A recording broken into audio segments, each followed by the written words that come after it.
Hello everyone. तो आज की क्लास में हम बात करेंगे ग्रुप थ्योरी के बारे में। आज की क्लास में हम जानेंगे कि ग्रुप थ्योरी कैसे सीएसआई और नेट एग्जाम के लिए बहुत इंपॉर्टेंट है, गेट एग्जाम के लिए। तो बच्चों, ग्रुप थ्योरी से बहुत ज्यादा क्वेश्चन आपको देखने को मिलते हैं। कम से कम 5 से 10 नंबर के क्वेश्चन आपको पेपर में एग्जाम में देखने को मिलेंगे।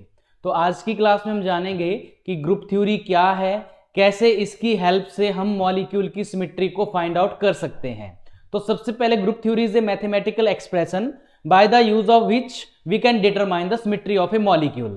मतलब मॉलिक्यूल कितना सिमेट्रिकल है, हम इसको ग्रुप थ्योरी की हेल्प से पता कर सकते हैं। अब symmetry is a very fascinating phenomena.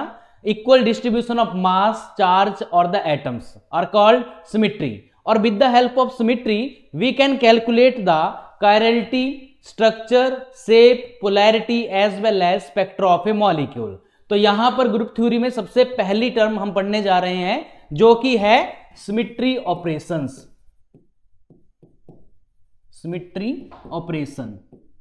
A molecule is said to be possess a symmetry operation if that operation is performed on a molecule remain them unchanged। मतलब अगर हमने किसी मॉलिक्यूल के ऊपर एक ऐसा ऑपरेशन अप्लाई कर दिया जिससे वो मॉलिक्यूल के बीच में कोई भी चेंजेस ना आए, तो हम बोलेंगे कि उस मॉलिक्यूल के अंदर वो ऑपरेशन एग्जिस्ट करता है। अब ये ऑपरेशन क्या क्या हो सकते हैं? सिमेट्री एलिमेंट्स किसी भी मॉलिक्यूल के अंदर क्या क्या हो सकते हैं।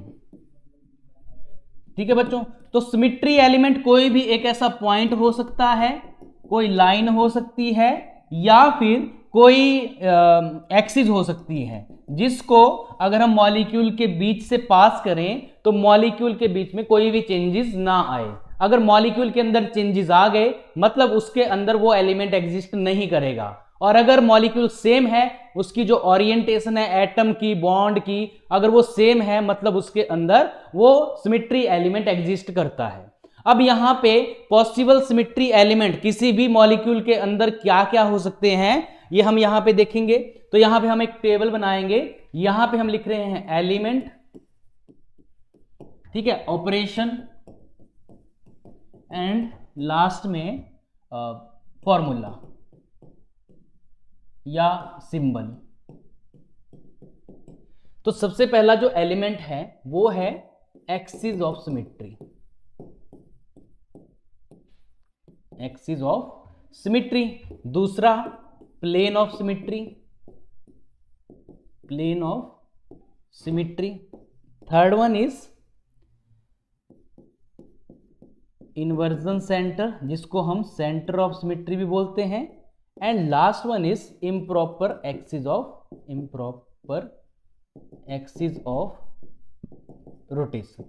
ठीक है, तो ये 4 सिमेट्री एलिमेंट हम यूज करते हैं। सबसे पहला है एक्सिस ऑफ सिमेट्री। इसको परफॉर्म करने के लिए हम क्या करेंगे? Rotation of a molecule by 360 degree by N. मतलब 360 divide by N. N is the number of corner या फिर हम ऑर्डर इसको बोलते हैं। अगर इस पे रोटेट करने पर मॉलिक्यूल रिमेन अनचेंज तो मतलब उसके अंदर एक्सिस ऑफ सिमेट्री एग्जिस्ट करती है, और इसको हम इसका सिंबल लिखेंगे Cn। सेकंड है plane of symmetry. Plane of symmetry means कोई भी इमेजिनरी लाइन जो कि मॉलिक्यूल के अंदर रिफ्लेक्शन ले आए, और इसको हम सिग्मा से डिनोट करेंगे। इन्वर्जन सेंटर मींस अगर पॉजिटिव और negative X Y Z axis की साइड को सेम एटम सेम डिस्टेंस पे लगे हैं मतलब उसके अंदर इन्वर्जन सेंटर है, आई से इसको डिनोट करेंगे। And last one is improper axis. सबसे पहले हम रोटेशन करेंगे 360 डिग्री बाई एन से, और उसके परपेंडिकुलर कोई प्लेन लगाएंगे, रिफ्लेक्शन, तो इसको हम डिनोट करेंगे एस एन से। क्लियर है? तो ये 4 सिमेट्री एलिमेंट है। सबसे पहले एलिमेंट के बारे में अब हम पढ़ेंगे। तो सबसे जो पहला एलिमेंट है that is axis of symmetry.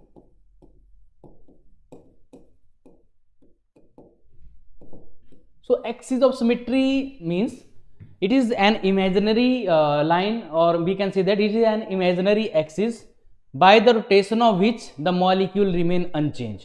मतलब अगर आप मॉलिक्यूल को कुछ इतने एंगल से रोटेट करते हो जिससे उसके बीच में कोई भी चेंजेस ना आए तो हम बोलेंगे कि उस मॉलिक्यूल के अंदर एक्सिस ऑफ सिमेट्री एग्जिस्ट करती है। और हम इसको कैलकुलेट करेंगे बाई 360 डिग्री बाई एन। ठीक है, इस फॉर्मूला से 360 डिग्री बाई एन। अब यहां पर एन क्या है, एन कोई कॉर्नर हो सकते हैं या नंबर ऑफ एटम हो सकते हैं मॉलिक्यूल में, ठीक है। तो एग्जाम्पल के लिए अब हम इसको एग्जाम्पल की हेल्प से समझेंगे। सबसे पहला जो एग्जाम्पल है वो वाटर। वाटर का हमें पता है वेंट इसका शेप होती है OH2। अब देखो बच्चों यहां पर कितने कॉर्नर हैं, 2 कॉर्नर हैं, तो 2 से डिवाइड कर दिया 180 डिग्री, ठीक है। C2 Cn से हम इसको डिनोट करते हैं एक्सिस ऑफ सिमेट्री को। अगर n क्या है, नंबर ऑफ कॉर्नर, कितने हैं, 2 है, तो C2 एक्सिस मतलब इसके अंदर C2 एक्सिस प्रेजेंट होनी चाहिए। अगर देखो अब हम यहां इसको इस साइड से देखो, ये हो गया x एक्सिस, ये y एक्सिस और ये z एक्सिस। अगर हम z एक्सिस के अराउंड इसको रोटेट करते हैं 180 पे, तो ये 2 हाइड्रोजन ऊपर चले जाएंगे, मतलब यहां पर इसके अंदर C2Z प्रेजेंट नहीं है। बाई से करते हैं ऊपर से तो ठीक है, तब हो जाएगा, क्या होगा, ये रोटेट होगा और मान लो ये 1 है 2 है, तो यहाँ हाइड्रोजन 2 आ जाएगा और यहाँ हाइड्रोजन 1 और 2 एक्सचेंज हो जाएंगे, मतलब हमें सेम स्ट्रक्चर मिल रहा है। तो मतलब इस मॉलिक्यूल के अंदर C2 एक्सिस प्रेजेंट है। बात करते हैं नेक्स्ट एग्जांपल की NH3। तो N और ये हाइड्रोजन, दिस हाइड्रोजन और ये पिरामिडल स्ट्रक्चर है।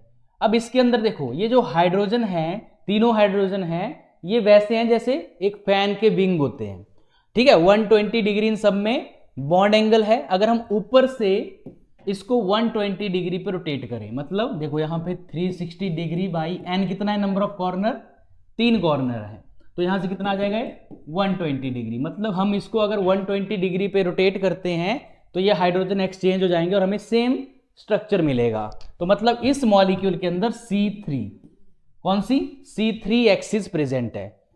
C3 means 120 degree. नेक्स्ट बात करते हैं C4 की। तो देखो C4 के लिए हम यहां पर एग्जांपल लेंगे साइक्लोब्यूटेन का, ठीक है, साइक्लोब्यूटेन का। यहां पर जो एंगल है वो 90 डिग्री है। अब देखो यहां पर कितने कॉर्नर हैं, 4 हैं, तो 360 बाई 4 90 डिग्री, ठीक है बच्चों। मतलब अगर मैं इसको 90 डिग्री पर रोटेट करूंगा सामने से तो हमें सेम स्ट्रक्चर मिलेगा, स्क्वायर। तो यहां पर देखो इसके अंदर कौन सी एक्सिस है, C4 एक्सिस प्रेजेंट है। वैसे क्या होगा, C5 के लिए पेंटागन हो गया, ठीक है, C6 के लिए बेंजीन हो गई, क्योंकि इनके अंदर 60 डिग्री एंगल है, तो 6 कॉर्नर है, तो 360 बाई 6 60 डिग्री। तो C6 इसमें कौन सी हुई, C6, इसमें C5, ठीक है बच्चों। तो ऐसे आपने एक्सिस ऑफ सिमेट्री को फाइंड आउट करना है। अब ये जो एक्सिस है ये 2 टाइप की हो सकती है, एक तो प्रिंसिपल एक्सिस और second one is subsidiary axis. देखो principal axis are higher order axis, high order, और ये लो ऑर्डर बोलो या अदर देन प्रिंसिपल एक्सिस, ठीक है। हायर ऑर्डर मींस जो ज्यादा से ज्यादा एटम्स को रोटेट करें, और जो प्रिंसिपल एक्सिस के अलावा कोई और एक्सिस अगर प्रेजेंट है तो उसको बोलेंगे सब्सिडियरी एक्सिस। एग्जांपल से मैं आपको समझाऊंगा BF3। देखो ये BF3 है, फ्लोरीन फ्लोरीन फ्लोरीन, 1 2 3।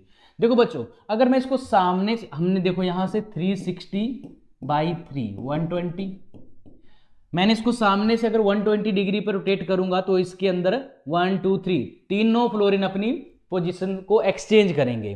तो C3, जो C3 है वो तो हो गई प्रिंसिपल एक्सिस। अब बच्चों देखो यहां पर इस एंगल से अगर मैं इन दोनों को फिक्स करके रोटेट करूंगा तो ये दोनों आपस में एक्सचेंज करेंगे पोजीशन, 2 फ्लोरीन आपस में एक्सचेंज करेंगे पोजीशन। तो C2 यहां से भी है, यहां से भी है, हर कॉर्नर से है, तो मतलब इसके अंदर 3 C2 एक्सिस है, जिनको मैं बोलूंगा सब्सिडियरी एक्सिस, ठीक है बच्चों। तो हायर ऑर्डर एक्सिस क्या हो यहाँ पे C3 और लोअर ऑर्डर C2। अब एक और बात है, जो प्रिंसिपल एक्सिस है वो ऐसे है और जो सब्सिडियरी एक्सिस है उसके बिल्कुल परपेंडिकुलर है। तो ये बात भी आपने ध्यान रखनी है कि principal axis always perpendicular to subsidiary axis, ठीक है बच्चों। Principal axis always perpendicular to subsidiary axis, clear है बच्चों। तो अब मैं आपसे पूछता हूं क्या NH3 अमोनिया के अंदर सब्सिडियरी एक्सिस प्रेजेंट है या नहीं, ठीक है बच्चों। तो इसको आपने कमेंट बॉक्स में बताना है कि यस और नो, ठीक है, अगर आपको समझ आ गया है। ठीक है, तो आज की वीडियो में हम axis of symmetry he discuss करना था। आई होप आपको समझ आ गया होगा आज का टॉपिक। और अगर आपको वीडियो अच्छी लगी तो वीडियो को लाइक करना है, चैनल को सब्सक्राइब करना है। मिलते हैं नेक्स्ट वीडियो में, तब तक के लिए take care, thank you, bye.